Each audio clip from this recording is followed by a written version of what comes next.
Reading by Gregg Margarite. Deathworld by Harry Harrison. Chapter 1. Some planet in the galaxy must, by definition, be the toughest, meanest, nastiest of all. If Pyrrus wasn't it, it was an awfully good approximation. Jason dinAlt sprawled in soft luxury on the couch, a large frosty stein held limply in one hand. His other hand rested casually on a pillow. The gun behind the pillow was within easy reach of his fingers. In his line of work, he never took chances. It was all highly suspicious. Jason didn't know a soul on this planet, yet the card sent by service tube from the hotel desk had read, "Kirk Pyrrus would like to see Jason dinAlt." Blunt and to the point. He signaled the desk to send the man up, then lowered his fingers a bit until they brushed the gun butt. The door slid open and the visitor stepped through. A retired wrestler. That was Jason's first thought. Kirk Pyrrus was a gray-haired rock of a man, his body seemingly chiseled out of flat slabs of muscle. Then Jason saw the gun strapped to the inside of the other man's forearm, and he let his fingers drop casually behind the pillow. "I'd appreciate it," Jason said, "if you'd take off your gun while you're in here." The other man stopped and scowled down at the gun as if he was seeing it for the first time. "No, I never take it off." He seemed mildly annoyed by the suggestion. Jason had his fingers on his own gun when he said, "I'm afraid I'll have to insist. I always feel a little uncomfortable around people who wear guns." He kept talking to distract attention while he pulled out his gun, fast and smooth. He could have been moving in slow motion for all the difference it made.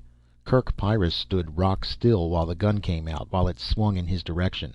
Not until the very last instant did he act. When he did, the motion wasn't visible. First his gun was in the arm holster, then it was aimed between Jason's eyes. It was an ugly, heavy weapon with a pitted front orifice that showed plenty of use. And Jason knew if he swung his own weapon up a fraction of an inch more, he would be dead. He dropped his arm carefully, and Kirk flipped his own gun back in the holster with the same ease he had drawn it. "Now," the stranger said, "if we're through playing, let's get down to business. I have a proposition for you." Jason downed a large mouthful from the mug and bridled his temper. He was fast with a gun. His life had depended on it more than once, and this was the first time he had been outdrawn. It was the offhand, unimportant manner in which it had been done that irritated him. "I'm not prepared to do business," he said acidly. "I've come to Cassylia for a vacation, get away from work." "Let's not fool each other, dinAlt," Kirk said impatiently. "You've never worked an honest job in your entire life. You're a professional gambler, and that's why I'm here to see you." Jason forced down his anger and threw the gun to the other end of the couch so he wouldn't be tempted to commit suicide. He had hoped no one knew him on Cassylia, and was looking forward to a big kill at the casino. He would worry about that later. This weightlifter type seemed to know all the answers. Let him plot the course for a while and see where it led. "All right, what do you want?" Kirk dropped into a chair that creaked ominously under his weight and dug an envelope out of one pocket. He flipped through it quickly and dropped a handful of gleaming Galactic Exchange notes onto the table. Jason glanced at them, then sat up suddenly. "What are they, forgeries?" he asked, holding one up to the light. "They're real enough," Kirk told him. "I picked them up at the bank, exactly 27 bills, or 27 million credits. I want you to use them as a bankroll when you go to the casino tonight. Gamble with them, and win." They looked real enough, and they could be checked. Jason fingered them thoughtfully while he examined the other man. "I don't know what you have in mind," he said, "but you realize I can't make any guarantees. I gamble, but I don't always win." "You gamble, and you win when you want to," Kirk said grimly. "We looked into that quite carefully before I came to you." "If you mean to say that I cheat—" Carefully, Jason grabbed his temper again and held it down. There was no future in getting annoyed. Kirk continued in the same level voice, ignoring Jason's growing anger. "Maybe you don't call it cheating. Frankly, I don't care. As far as I'm concerned, you could have your suit lined with aces and electromagnets in your boots, as long as you won. I'm not here to discuss moral points with you. I said I had a proposition. We have worked hard for that money, but it still isn't enough. To be precise, we need 3 billion credits. The only way to get that sum is by gambling. with these 27 million as bankroll. And what do I get out of it? Jason asked the question coolly, as if any bit of the fantastic proposition made sense.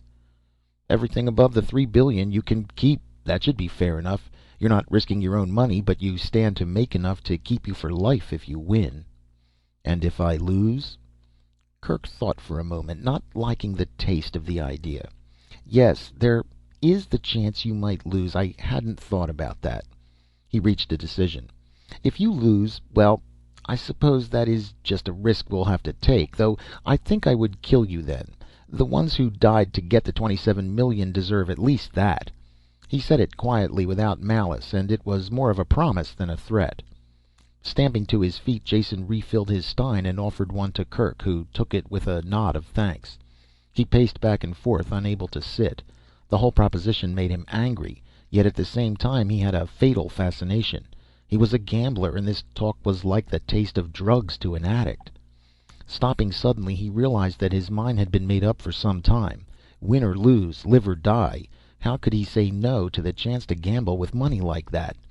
He turned suddenly and jabbed his finger at the big man in the chair. I'll do it. You probably knew I would from the time you came in here. There are some terms of my own, though. I want to know who you are and who they are you keep talking about, and where did the money come from? Is it stolen? Kirk drained his own stein and pushed it away from him. Stolen money? No, quite the opposite. 2 years' work mining and refining ore to get it. It was mined on Pyrrus and sold here on Cassilia. You can check on that very easily. I sold it. I'm the Pyrrhic ambassador to this planet. He smiled at the thought. Not that that means much. I'm ambassador to at least 6 other planets as well. Comes in handy when you want to do business. Jason looked at the muscular man with his gray hair and worn military-cut clothes and decided not to laugh. You heard of strange things out in the frontier planets, and every word could be true. He had never heard of Pyrrus either, though that didn't mean anything.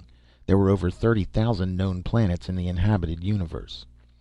I'll check on what you've told me, Jason said. If it's true, we can do business. Call me tomorrow. No, Kirk said. The money has to be won tonight. I've already issued a check for this 27 million. It will bounce as high as the Pleiades unless we deposit the money in the morning. So that's our time limit. With each moment, the whole affair became more fantastic and more intriguing for Jason. He looked at his watch. There was still enough time to find out if Kirk was lying or not. All right, we'll do it tonight, he said. Only I'll have to have one of those bills to check. Kirk stood up. Take them all. I won't be seeing you again until after you've won.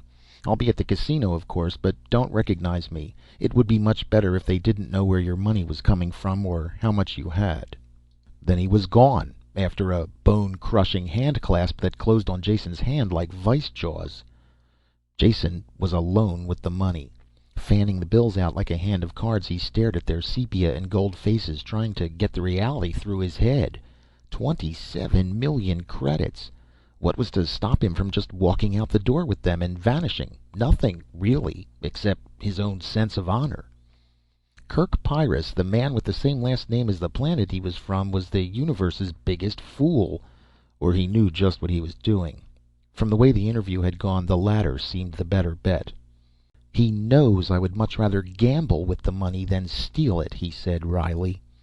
Slipping a small gun into his waistband holster and pocketing the money, he went out. End of Chapter 1 of Deathworld by Harry Harrison.